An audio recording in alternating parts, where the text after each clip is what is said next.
I make sculptures predominantly. At the moment, I'm using a lot of metal to make steel frames that I kind of bend and weld, and then I cover them in a textiles pulp, which is something that I've been slowly developing for a few years now, so it still feels sort of new to me. I've been using clothing in my practice since I studied on my BA, just trying to kind of test its limits and how it can be transformed and can't be transformed, and the things that I want to retain about it, the things that I want to kind of relinquish about it, and also kind of deep diving into like the social political context of clothing, obviously through from sort of manufacturing to the way we wear it and its interactions with our bodies, and then also using it as a waste material as well, because there's sort of problematic things to do with clothing at every stage of that. So I decided to start creating this textiles pulp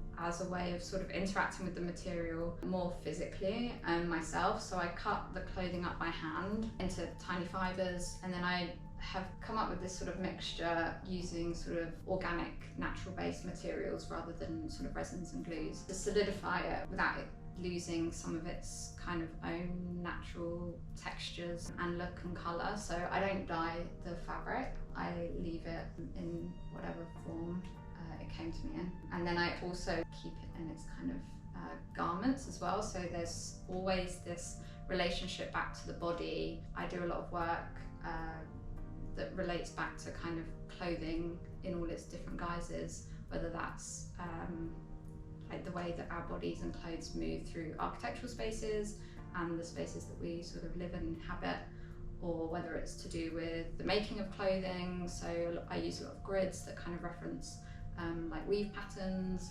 or other kind of objects that are sort of everyday objects that have a relationship with clothing, a bit like this piece, which is based on just like a clothes dryer. I often draw forms before I kind of make them physically, so I can decide if I like it or not, but I mean, they don't really translate, I don't feel. I'm not very good at drawing, so it's easier for me to work with something physical, but I do like to, test things out by drawing and working out where those different forms come from and why they're important in relation to the material itself. Because I feel like the material is really what drives my practice and what drives the sculptures.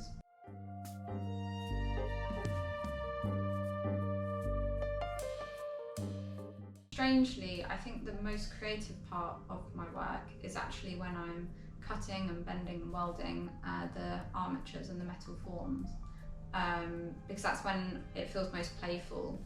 I mean, my practice is very, very process driven, so I kind of like to have a set of rules and sort of guidelines that I've created for myself that I can work within, and that is particularly in reference to the textiles. And so the textiles component of my practice is often very much going through the motions. It's very, very slow, very labour intensive, cutting stuff up. I like box everything up into Tupperwares, which you can see behind me at various stages of, because I cut them into bigger bits and then I grind it up and then I cut it into smaller bits.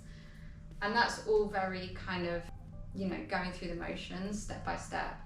And the thing that kind of is most fun, but also in a way most difficult, is then, working with the metal, problem solving physically. So whilst I have like drawings as a reference, when I bring stuff together with the metal, that's when I kind of start to get an idea of what it's physically going to feel like when we experience it. And then the clothing and the textiles comes last.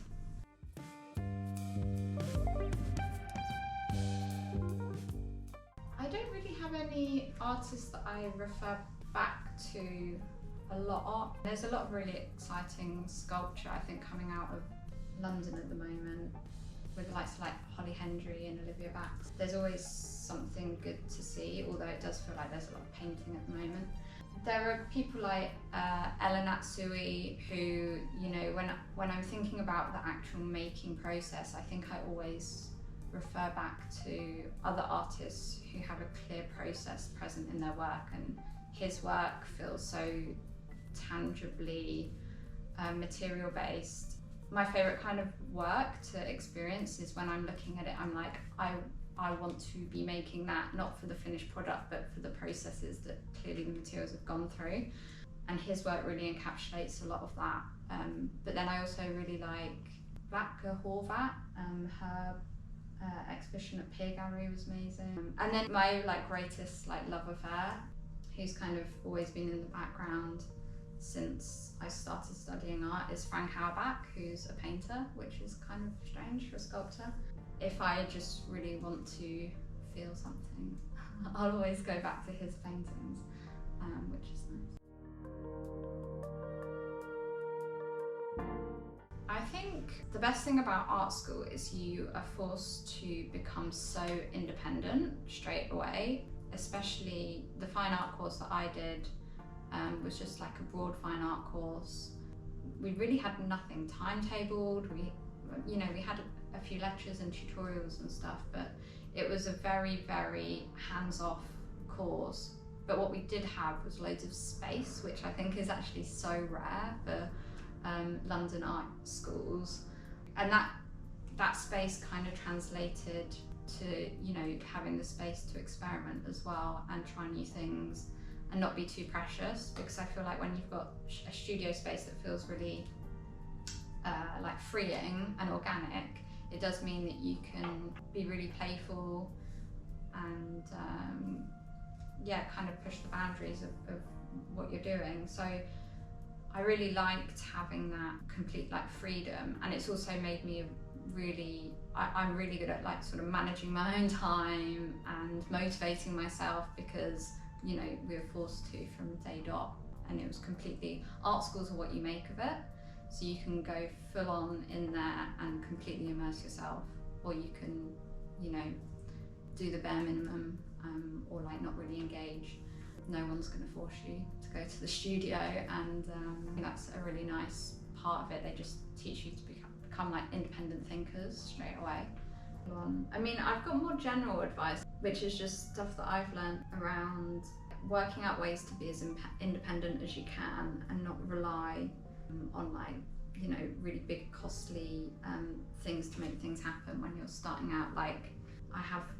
I've always made it, even if it financially cripples me, I've always made it a priority that I have my own van so I can transport my own work, and everything actually is kind of made to the dimensions so it fits in my van somehow.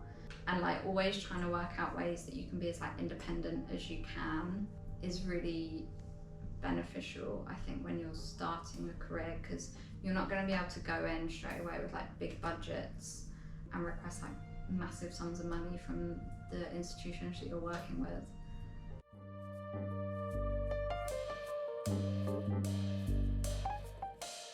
Doing an MA course was really beneficial. I put it off for so long because I was I obviously can't afford to do that, and I can't afford to take time off work.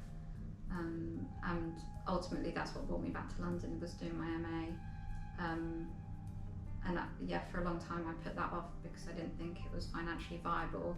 But actually there are bursaries and stuff you can get, and just working a lot to make it happen. Actually doing an MA was really, really beneficial for me, just to get back in that headspace of putting a lot of time and effort into research, and also just meeting people and pushing yourself out of your comfort zone a bit.